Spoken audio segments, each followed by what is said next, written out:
The Bleeding Grave of Yerevan, a true paranormal mystery location, Comitas Pantheon, Yerevan, Armenia.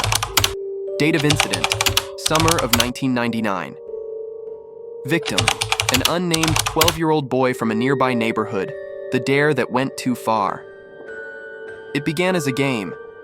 3 boys, bored and curious, wandered into the Comitas Pantheon, a cemetery known for housing the graves of Armenia's most respected poets, musicians, and politicians.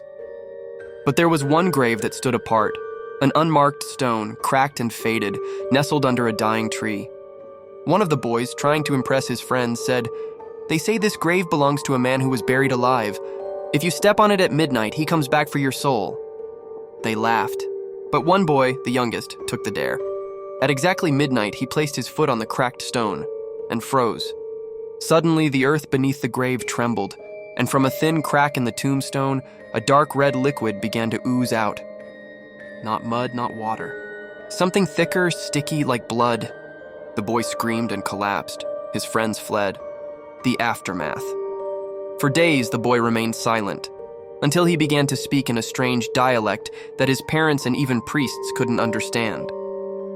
He muttered at night, clawed at his bed, and once, during a full moon, scratched the word Mekitar into his bedroom wall. No one in his family knew anyone by that name. A local priest was called. When he arrived at the cemetery, he discovered that the grave had no name, no date, only ancient carvings resembling pagan symbols. The grave was sealed shut with concrete, and holy water was poured over it. But even today, locals claim that on the anniversary of that night, the red liquid returns, just for a moment, before vanishing into the soil.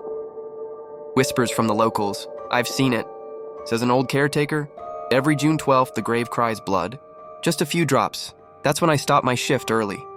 Mekitar was a name once feared here, says a Yerevan historian. A grave robber turned black magician during the Ottoman era. They say he cursed anyone who disturbed his resting place. A creepy conclusion, a dare. A scream, a bleeding grave. Some say the boy survived but was never the same again. Others whisper he was taken from the city shortly after and never returned. And the unmarked grave? It still rests there, under the same dying tree, silently waiting for the next curious footstep. Would you dare to be next?